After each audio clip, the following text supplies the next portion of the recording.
ഏകദേശം 10 വർഷം മുമ്പാണ് അമീറിന്റെ സുദേവിന്റെ സിനിമ. അന്ന് ഈ 2025 എത്തുമ്പോൾ അമീർ എന്ന് പറയുന്ന ഒരു നടന്റെ ഒരു വളർച്ച എങ്ങനെ കാണുന്നു ഒരുമിച്ച് അഭിനയിച്ചപ്പോൾ? ഇപ്പൊ അത് ചോദിച്ചത് തന്നെ അതിനകത്ത് കാര്യമാണ്. കാരണം ഈ ഒരു മൗനമായിട്ടിരിക്കുന്ന സമയത്തും അമീർ എന്തിനോ വേണ്ടി പ്രിപ്പയർ ചെയ്യുന്നുണ്ടായിരുന്നു, അതെനിക്കറിയാം. കാരണം ഈ സിനിമയുടെ തുടക്കം മുതൽ ഇപ്പൊ ഈ സമയം വരെ ഭയങ്കരമായിട്ട് സ്ട്രഗിൾ ചെയ്യുന്നുണ്ടായിരുന്നു. ആ കഥാപാത്രത്തിന് വേണ്ടി മാത്രമല്ല ഈ സിനിമയുടെ പൂർത്തീകരണത്തിന്. അതൊരു നടനെ സംബന്ധിച്ചോളം ഇന്നൊരു വലിയ ആവശ്യമാണ്. ഇപ്പം അഭിനയിച്ചിട്ട് ചായ കഴുകിക്കളഞ്ഞ് AC റൂമിലേക്ക് മടങ്ങി പോകുന്ന നല്ലൊരു നടൻ ആ സിനിമ തിയേറ്ററിൽ എത്തിച്ച് വിജയിക്കാനുള്ള ഒരു ശ്രമം പോലും നടന്റെ ഭാഗത്തുനിന്ന് വേണം. അവസരം കിട്ടാത്തത് മാത്രമല്ല അമീറിന്റെ ഒരു ഇത് തോന്നുന്നു. അമീർ അതിന് വേണ്ടി എന്തിനു വേണ്ടി പ്രിപ്പയർ ചെയ്യുന്നുണ്ട് അല്ലേ? അപ്പൊ ആ ഒരു മാറ്റം എനിക്ക് ഫീൽ ചെയ്യുന്നുണ്ട്. വല്ലാത്തൊരു മെച്യൂരിറ്റിയാണ്, അങ്ങനെ എനിക്ക് ഫീൽ ചെയ്യുന്നു. അമീർ ഈ ഒരു ക്യാരക്ടറിലേക്ക് സജസ്റ്റ് ചെയ്തത് അമീർ എന്ന് പറഞ്ഞു. അമീറിന്റെ കൂടെ അഭിനയിച്ച വേറെ നടന്മാരുണ്ട്, പക്ഷെ ഇദ്ദേഹത്തെ തന്നെ സജസ്റ്റ് ചെയ്യാൻ കാരണം ഇതിന്റെ വ്യക്തിപരമായിട്ടുള്ള ബന്ധമാണോ അതോ അത് പ്രൊഫഷണൽ ഒരു ക്യാരക്ടറിന് ആപ്റ്റാന്ന് തോന്നി? എന്താണ് എന്റെ റീസൺ? അതിന് മറുപടി ഞാനൊന്ന് പറഞ്ഞില്ലേ. അതായത് ഈ മൈ ലൈഫ് പാർട്ട്ണറിലെ പ്രധാന കഥാപാത്രങ്ങൾ ചെയ്യേണ്ടത് മലയാളത്തിലെ ഇന്നത്തെ 2 സൂപ്പർ താരങ്ങളാണ്. അവരെ പുറകെ ഞാൻ 2 വർഷമായിട്ട് നടന്നതാണ്. എനിക്ക് ഡേറ്റ് തരും. അതിലൊരു നടൻ മാന്യമായിട്ട് എന്നെ വിളിച്ചിട്ട് പറഞ്ഞു, അഞ്ജലി മേനോൻ ചെയ്യുന്ന ഒരു സിനിമയിൽ ഒരു വളരെ പ്രധാന കഥാപാത്രം ചെയ്യേണ്ടതുകൊണ്ട് താങ്കളുടെ സിനിമയുടെ സബ്ജക്ട് ഇഷ്ടപ്പെട്ടിട്ടും എനിക്ക് ചെയ്യാൻ പറ്റില്ലാന്ന് പറഞ്ഞു. പക്ഷെ മറ്റൊരു പ്രധാന നടൻ അദ്ദേഹം അതേ വർഷം തന്നെ അഭിനയിക്കുന്ന ഒരു സിനിമയുടെ കഥാപാത്രത്തിന്റെ ട്രാൻസ്ഫർമേഷൻ ചെയ്തുകൊണ്ടിരിക്കും വേണ്ടിയിട്ട് നടത്തി അവസാനം ഞാൻ പലരുടെയും കാര്യം വിളിച്ചു. ഇപ്പോഴത്തെ പല താരം എനിക്കൊന്ന് അവസരം തരുമെന്ന് പറഞ്ഞപ്പോൾ എനിക്ക് വേണ്ടി തയ്യാറായി വന്ന ഒരു നടൻ അമീറാണ്. പിന്നെ കണ്ടെത്തിയതാണ് സുദേവിനെ. അപ്പം അമീർ വിളിച്ചാൽ ചെല്ലുക എന്നുള്ളത് എൻ്റെ ഒരു എന്താ പറയുക ഒരു ഡ്യൂട്ടിയാണെന്ന് കരുതിയാണ് ഞാൻ എവിടെയും ഓടിച്ചത്. അതില് പറഞ്ഞാൽ തന്നെ ഞാനൊറ്റ കോള് പുള്ളിനെ ചെയ്തു. അപ്പോൾ അതിൽ എന്താണ് ഏതാണ് ഒന്നും ചോദിക്കാൻ തന്നില്ല. ഞാൻ പറഞ്ഞു ഇങ്ങനത്തെ ഒരു ക്യാരക്ടർ ഉണ്ട്, നല്ലൊരു ക്യാരക്ടറാണ്, ബോൾഡായിട്ടുള്ള ഒരു ക്യാരക്ടറാണ്, നിനക്ക് ഓക്കെയാണോ? പറഞ്ഞാൽ എനിക്ക് ഓക്കെയാണ്. വേറെ അതിൽ മറക്കൊരക്ഷരം അത് ഒരുപാട് വലിയ വലിയ പടങ്ങളൊക്കെ ചെയ്തിട്ടുണ്ടെങ്കിലും നമ്മളൊരു ടീം വർക്കായിരുന്നു. അവിടെ നമ്മളിൽ ഒരാളായിട്ട് അത്രയും വന്ന് പുള്ളി അതിന് സഹകരിച്ചിട്ടുണ്ട്. അപ്പോൾ അതിന് വലിയൊരു താങ്ക്സ് ഞാൻ ഒരുപാട് ചുമ്മാ പറഞ്ഞില്ല, ഒരൊറ്റ വാക്കിൻ്റെ പുറത്ത് ഇപ്പോൾ പറഞ്ഞില്ല, ബന്ധത്തിൻ്റെ പുറത്ത്. അല്ലാതെ അപ്പോൾ എന്നെ വിളിച്ചിട്ട് എൻ്റെ അച്ഛനാക്കാനുള്ള കാര്യങ്ങളൊന്നും ആയിട്ട് വരില്ല, അതൊന്നും നോക്കിയില്ല. എന്തൊരു ക്യാരക്ടർ നീ ഓക്കെയാണോ ഞാൻ അതേ മലയാളത്തിലെ മമ്മൂട്ടി ചെയ്തിരിക്കുന്നത് പുലി, മോഹൻലാൽ ചെയ്തിരിക്കുന്നത് പുലിയ, ഈ സിനിമയിലെ കാട്ടുപന്നിയാണ് തോന്നുന്നു. ഇപ്പം മാഡം ചോദിച്ച പോലെ ഒരു വയലൻസ് ഉണ്ടോ എന്ന് സിനിമയെ ചോദിച്ചില്ലേ? നമ്മളെപ്പോഴും മനുഷ്യന്റെ വയലൻസ് ആണ് കാണുന്നത്. ഇത് മൃഗത്തിന്റെ ഉള്ളിലെ ഒരു മനുഷ്യന്റെ വയലൻസിനെ കൃത്യമായിട്ട് ചിത്രീകരിക്കുന്ന ഒരു സിനിമയാണിത്. അപ്പം മനുഷ്യന് മാത്രമല്ല പ്രതികാരവും ഒക്കെ പറയുന്നത്, മൃഗത്തിനുമുണ്ട്. നമ്മളെപ്പോഴും മനുഷ്യന്റെ തലത്തിലൂടെ ചിന്തിക്കുമ്പോഴാണ് പല മൃഗങ്ങളും ഈ പറയുന്ന കാട്ടിൽ നിന്ന് പുറത്തിറങ്ങുന്ന മൃഗങ്ങളൊക്കെ വില്ലന്മാരാകുന്നത്. പക്ഷെ അത് അവരുടെ നിലനിൽപ്പിന്റെ ഭാഗം. ഈ സിനിമ കൃത്യമായിട്ട് വരച്ചു കേട്ടാൻ ശ്രമിക്കുന്നുണ്ട്. മനുഷ്യനെ പോലെ തന്നെ മൃഗങ്ങൾക്കുമുണ്ട് പ്രതികാര ബുദ്ധി. അത് മനുഷ്യനോടല്ല മൃഗത്തിനോടായാൽ പോലും. അവിടെ ഈ സിനിമ സ്റ്റാൻഡ് ഔട്ട് ചെയ്യുന്നു. മലയാള സിനിമയിൽ ഒരു നായക സ്ഥാനം അല്ലെങ്കിൽ ഒരു സൂപ്പർ താര പദവി എത്തിക്കഴിഞ്ഞു കഴിഞ്ഞാൽ പിന്നെ നായകന്മാരെ കിട്ടാൻ ഭയങ്കര ബുദ്ധിമുട്ടാണെന്ന് തോന്നിയിട്ടുണ്ട്. അങ്ങനത്തെ പടത്തിൽ അങ്ങനെ ഒരുപാട് സ്ട്രഗിൾ അനുഭവിച്ചിട്ടുണ്ട്. അതിലെന്ത് പറയാം? സ്വാഭാവികമായിട്ടും ഫസ്റ്റ് പടമല്ല ഇപ്പൊ കഴിഞ്ഞൊരു പടം. ഇപ്പൊ കഴിഞ്ഞ ദിവസം സെൻസറിങ് ആയിരുന്നു.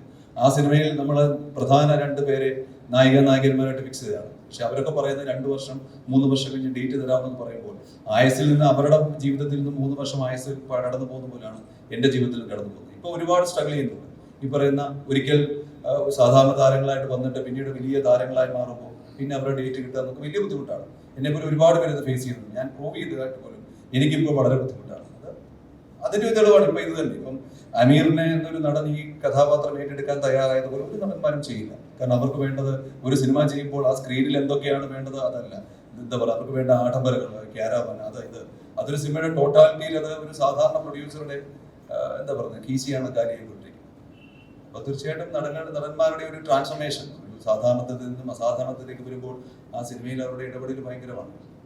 ആർട്ടിസ്റ്റിനെ കിട്ടാത്തത് ശരിക്കും പറഞ്ഞു കഴിഞ്ഞാൽ അത് ബാനറിന്റെ പ്രശ്നമാണോ അതോ ബന്ധങ്ങളുടെ പ്രശ്നമാണോ അതോ നമ്മളുടെ വിശ്വാസം കുറയുന്നതാണോ? എന്താണ് എന്റെ കാര്യം പറയാം, അതെനിക്ക് പറയുന്ന ബുദ്ധിമുട്ടില്ല. അതായത് എന്റെ ആദ്യ സിനിമയിലും ആ പടത്തിന് അവാർഡ് ഉണ്ടായിരുന്നു. എന്റെ ചെയ്ത മിക്ക സിനിമകൾക്ക് അവാർഡ് ഉണ്ടായിരുന്നു. അപ്പം മലയാളത്തിലെ വളരെ പ്രശസ്തനായ താരത്തെ വെച്ച് സിനിമ ചെയ്യുക എന്നുള്ളത് എന്റെ ഏറ്റവും വലിയ മോഹമാണ്. ഇപ്പൊ ലോഹിതാറിന് മുമ്പിൽ നിവേദ്യത്തിൽ അഭിനയിക്കാൻ ചെയ്ത് നടനാകാനുള്ള ആഗ്രഹമുണ്ടല്ല, സംവിധാന സഹായിയായി ചെന്നപ്പോൾ അദ്ദേഹത്തിനെ നടനാക്കിയതാണ്.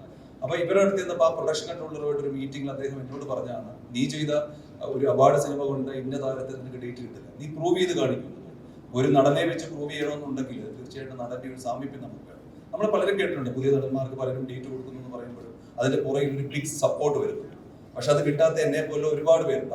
അവർക്കൊന്നും അവരുടെ അടുത്ത ആ പ്രഭാവത്തിന്റെ അടുത്തേക്ക് പോലും ചെല്ലാൻ പറ്റില്ല. ഈ ആദ്യ സിനിമ ഉൾപ്പെടെ അത് ഞാൻ ഫേസ് ചെയ്തതാണ്. ഈ നാടൻ കഥാപാത്രങ്ങൾ ചെയ്യുന്നതെന്ന് പറഞ്ഞു, എങ്ങനെയുണ്ട് ഇതില് ഒരു നായികയായിരിക്കും, പിന്നെ അതുപോലെ തന്നെ ഒരു ഭാര്യയായിട്ടാണ് അഭിനയിച്ചിരിക്കുന്നത് പറഞ്ഞു, എങ്ങനെയുണ്ട് എക്സ്പീരിയൻസ്? അതായത് ഒരു സെക്കൻഡ് മൂവിയാണ് അതിൽ നായികയായിട്ട് അഭിനയിക്കുമ്പോൾ അല്ലെങ്കിൽ ഒരു ഭാര്യയായിട്ട് അഭിനയിക്കുമ്പോൾ എത്രമാത്രം സ്ട്രഗിൾ ചെയ്യേണ്ടി വന്നു, അല്ലെങ്കിൽ അഭിനയിക്കാൻ അത് ഈസി ആയിരുന്നു? ഈ തേറ്റ മൂവിയില് ക്രൂ ഞാൻ പറഞ്ഞല്ലോ നല്ല കംഫർട്ടബിൾ ആയിരുന്നു എല്ലാവരും. അപ്പം അതുകൊണ്ട് എനിക്ക് കുഴപ്പം തോന്നിയിട്ടില്ല, ടെൻഷനൊന്നും അങ്ങനെ ഉണ്ടായിരുന്നില്ല. സിനിമയില് മൃഗത്തെ ഉപയോഗിക്കുന്നുണ്ടല്ലോ, അത് ഏത് രീതിയിലാണ് ഉപയോഗിക്കുന്നത്? വന്യജീവിയാണോ അതോ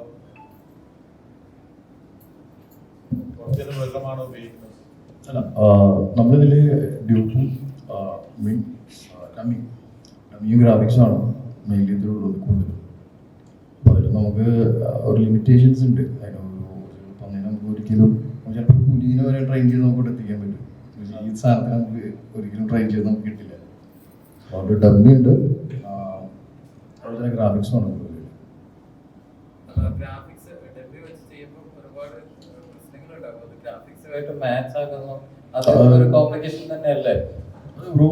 എനിക്ക് തോന്നുന്നു പടത്തിൽ നിന്ന് കണ്ടു കഴിയുമ്പോൾ ഒന്ന് മനസ്സിലാവാതില്ല അത്.